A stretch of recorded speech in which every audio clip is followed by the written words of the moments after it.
Welcome to another episode of Entrepreneurs in Fuego. We're documenting the journey of incredible entrepreneurs, such as Jimmy Parent, Draven Such LLC. as Jimmy Parent with Draven LLC. My new best friend, senior partner of Draven LLC. You got it, brother. What do you do? I do whatever at Draven LLC? I do whatever I feel like. No. So think of it this way. We're a bunch of nerds, right? I mean, we're talking algorithmic futures trading, algorithmic currencies trading. A bunch of nerds. I am at that connecting point between all of the nerds and all of our clients. Okay, so what that means is I speak human, but I also speak nerd. I speak trading, I speak programming, all of that stuff. So I manage all of the clients that we have underneath us. Okay, so that's my day job. That's what I do for them. I am a professional friend, as I've heard it described. There you go. Okay, so in trading, you're trading futures. Trading futures, yeah. Okay, so you're trading futures. Are you trading a particular commodity? Are you trading currency? What are you trading? Anything that doesn't need to be fed. Anything that doesn't have a heartbeat. Anything that doesn't need water to survive. So gold. Yeah, so we trade most of the metals. We trade indexes. So there's like NASDAQ index. There's they call them the E-minis, for example, but anything that doesn't have a pulse. So to understand, essentially what you do, and forgive me if I sound naive. No, please. Is that I am going to bet that the price of gold is going to be $1,600 in March of 2017. Okay. And I'm going to fix a price for that. Okay. Correct? Okay. And then somebody else is betting, essentially, that they're going to maybe have a different strike price for that gold. So essentially, I'm betting in the future that price is going to be there. But if the price changes, I can either make money or lose money. See, what you're talking about now is actually options on futures. So what you're talking about is options trading. So we will bet, so to speak, on the price of futures in the next millisecond. So we're doing what's known as high frequency trading. So to us, it doesn't matter if the price goes up. It doesn't matter if it goes down, because we can make money both ways. So the reason why we have computers doing it and not humans doing it is because we're doing it so fast. Also, we're doing it because when you take out human emotion out of the equation, trading is simple. It's a process. Okay, so you take out the human emotion, and all of a sudden you say, well, then what do you base it on? Probabilities. And that's it. What are the odds that it'll go in this direction or this direction? And that's all we're doing. By the time, though, that you're doing it through the computers, and that information through the exchanges has to get to the exchange within a certain time through high-speed lines. Correct. Don't they have the advantage, though? They do. From us, because I mean we can't get that fast of a speed, right? No, you're exactly right. So there's two different types of high frequency trading that's known out there. Well, to be fair, only one of them is known, and they call that front running. Right. The person that is faster, that can sprint to the front of the line. It's like you're in a grocery store and you're like, I want to buy a bag of oranges. Okay, I don't care what they cost. I need a bag of oranges. I'm going to buy them. Someone runs to the front of the line, buys them, turns around and sells it to you for a penny more. Okay, right. And then doing that over and over. That's not actually what we're doing. We are playing chess. We're playing strategy.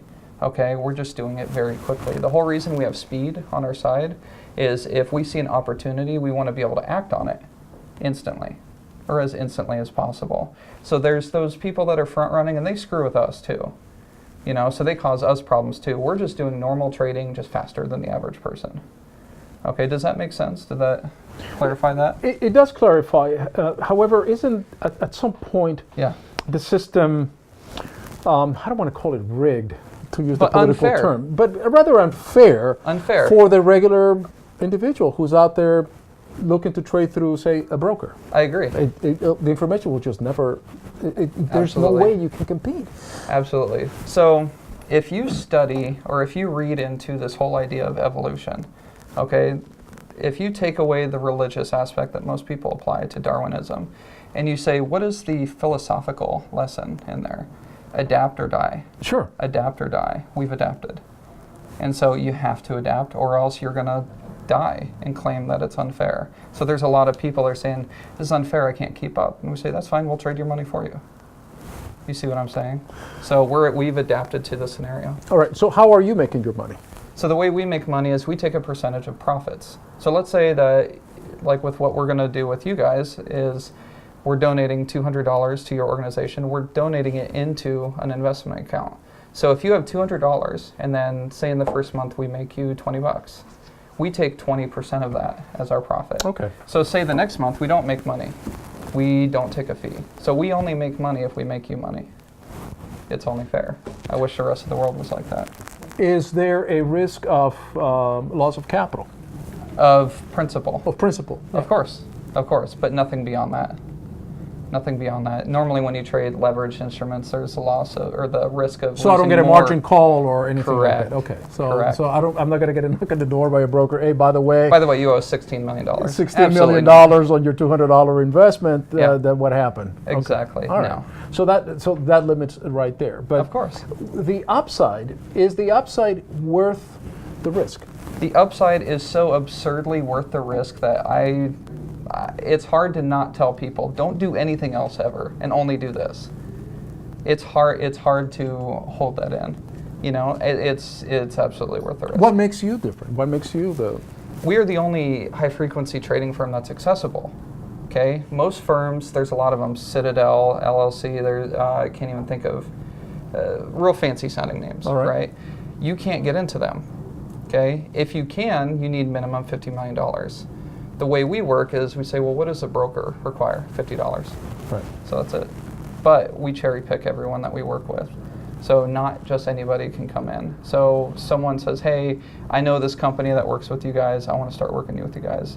We start the interview process. We interview them. So if they're not a right fit for us, then they shouldn't be doing it. How did you get into this? It's all about knowing the right people. It's not about who you know. It's not about what you know. It's about who knows you. Okay, so the owner of this company has been my mentor for almost 10 years now. And it's taken about that long to be able to get into the company. And he says, you know what? You're really good with people. You understand people. I think we could do something here. So that's what it's all about. Relationships. Jimmy Perrin, man. Thanks, brother.